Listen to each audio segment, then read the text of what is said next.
दिल्ली के इंदिरा गांधी स्टेडियम में बीजेपी एक भव्य आयोजन करने जा रही है और ये आयोजन है हिंदू नव वर्ष महोत्सव। तो ये भव्य आयोजन होने जा रहा है और इसमें 31 महामंडलेश्वर शामिल होंगे और इसके अलावा 5000 संत महात्मा जो हैं वो देश भर से पहुंच रहे हैं इस आयोजन में। और इस मंच पर जो भव्य मंच आप देख रहे हैं, इस मंच पर 35,000 से ज्यादा लोग एक साथ बैठकर हनुमान चालीसा करेंगे और इसमें 53,000 से ज्यादा लोगों के शामिल होने की संभावना है। इसमें तमाम केंद्रीय मंत्री भी पहुंचेंगे इस कार्यक्रम में। वहीं जो 7 लोकसभा सीट है उनके प्रत्याशी भी इस कार्यक्रम में शामिल होंगे। और इस जो कि भव्य आयोजन है इसलिए उसको देखते हुए दिल्ली पुलिस ने भी सुरक्षा के खासा इंतजाम किए हैं। कार्यक्रम के जो आयोजक है ये मंदिर प्रकोष्ठ दिल्ली बीजेपी, उसके जो संयोजक हैं वो हमारे साथ हैं कर्नैल सिंह जी। सर, जो भव्य आयोजन आप कर रहे हैं हिंदू नववर्ष ये महोत्सव है, तो ये क्या महोत्सव है, कितना बड़ा आयोजन होगा, कितना भव्य होगा? सबसे पहले आपको जय श्री राम। ये बहुत बड़ा एक महोत्सव है जो कि 21 तारीख को इंदिरा गांधी स्टेडियम में 11 बजे से शुरू होकर के 3 बजे तक मनाया जाएगा। वहां पर 31 महामंडलेश्वर, सतगुरु और बड़े बड़े संत वहां पर तकरीबन 1500 बड़े संत रहेंगे। पूरे देश से ज्यादातर दिल्ली के हैं। 25,000 उसमें पुजारी रहेंगे। 1470 हमारी महिला मंडली जो कीर्तन करती मंडली में वो रहेंगी वहां पर, ताकि वो सब सनातनी, लगभग हम लोगों ने 51,000 लोगों का ऐसा अरेंजमेंट किया है। बाकी प्रभु की इच्छा पे हम सब वर्ल्ड रिकॉर्ड बनाएंगे। एक बड़ी हनुमान चालीसा का आयोजन वहां पर किया जा रहा है।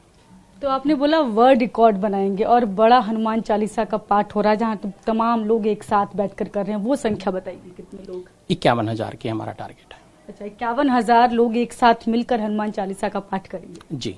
अच्छा, और कितने लोगों के शामिल होने की उसमें अभी फिलहाल संभावना है? हमने तकरीबन 65,000 लोगों को निमंत्रण दिया है और जो हमारे पास कंफर्मेशन आई है वो तकरीबन 53,000 लोगों की हमारे पास RSVP कंफर्मेशन आ गई है और बाकी जैसी प्रभु की इच्छा। अच्छा, चूंकि इस दौरान चुनाव का वक्त है तो सभी लोग इसको चुनाव से जोड़कर देख रहे हैं, तो अब बताइए क्या इसी वक्त आयोजन करने का जो ये आपने जो जिम्मा उठाया है, क्या वजह क्या है? चुनाव के समय ही क्यों इतना बड़ा आयोजन हो रहा है? हर साल तो इस तरह से नहीं होता। हाँ, आपने बहुत अच्छा प्रश्न किया। इस देश को आजाद हुए 75 साल हो गए। आज हमारे बीच में एक ऐसा सनातनी प्रधानमंत्री आया है जिसने हर मंदिर की चिंता की है, हर सनातनी की चिंता की है और पूरे विश्व में एक सनातन का झंडे को लहराया है और अग्रिम पंक्ति में हमारे देश को विश्व में ला करके खड़ा किया है। अब आपने ये प्रश्न पूछा कि ये चुनाव के बीच में ही क्यों आया। मैं, मेरी बहन, आपको बता दूं कि अप्रैल के महीने में ही हमारा हिंदू नववर्ष महोत्सव आता है। हमें विश्व को बताना है कि 31 दिसंबर 1 जनवरी हमारा नववर्ष नहीं है, हमारा नववर्ष अप्रैल में आता है। और इसको 21 तारीख को मनाने का इसलिए रखा क्योंकि बीच में 14 अप्रैल को हमने इसको मनाना था, लेकिन 21 अप्रैल को इसलिए मना रहे हैं क्योंकि नवरात्रे के दिन थे और सभी संत और सभी पुजारी सबका व्रत था और सब पूजा में सम्मिलित थे। इसी वजह से हम उसको 14 को नहीं मना पाए, इसलिए हम इसको 21 तारीख को मना रहे हैं। और हम पूरे विश्व को बताएंगे, जिस तरह से क्रिश्चियन लोग क्रिसमस मनाते हैं, हमारे मुस्लिम भाई ईद मनाते हैं, सभी धर्मों की एक चर्चा होती है। हमारे हिंदू नववर्ष महोत्सव की भी अब पूरे विश्व में गूंज सुनाई देगी और पूरे विश्व को पता चलेगा कि भारतवर्ष के अंदर भी हिंदू नववर्ष महोत्सव मनाया जाता है।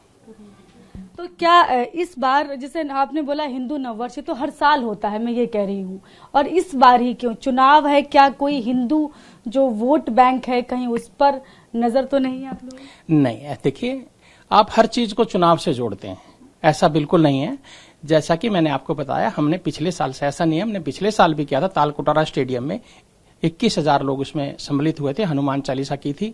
अब जिस तरह से हमारा भव्य बढ़ता जा रहा है, अब हमें लगा कि हमारा तालकटोरा स्टेडियम में कार्यक्रम हो ही नहीं सकता, तो इसलिए हमने, आप पिछली बार 14 अप्रैल को हमने तालकटोरा स्टेडियम में किया था। उस टाइम तो चुनाव नहीं थे। आप ऐसे ही इसको चुनाव से जोड़ रहे हैं, तो मेरी आपसे हाथ जोड़ के विनती है, ये सनातनियों का कार्यक्रम है, ये देश सनातनियों का है और भारत माता की जय हो। Thank you so much. तो ये हैं दिल्ली बीजेपी मंदिर प्रकोष्ठ के संयोजक हैं कर्नैल सिंह जी। इन्होंने कहा है कि 50,000 से ज्यादा लोग उसमें शामिल होंगे और चूंकि इस वक्त चुनाव है तो बात जरूर होगी, चुनाव से इसे जरूर जोड़ा जाएगा क्योंकि इस वक्त लोकसभा चुनाव चल रहे हैं। कैमरा पर्सन सुनील के साथ में शालिनी वाजपेयी, TV9 भारतवर्ष, दिल्ली।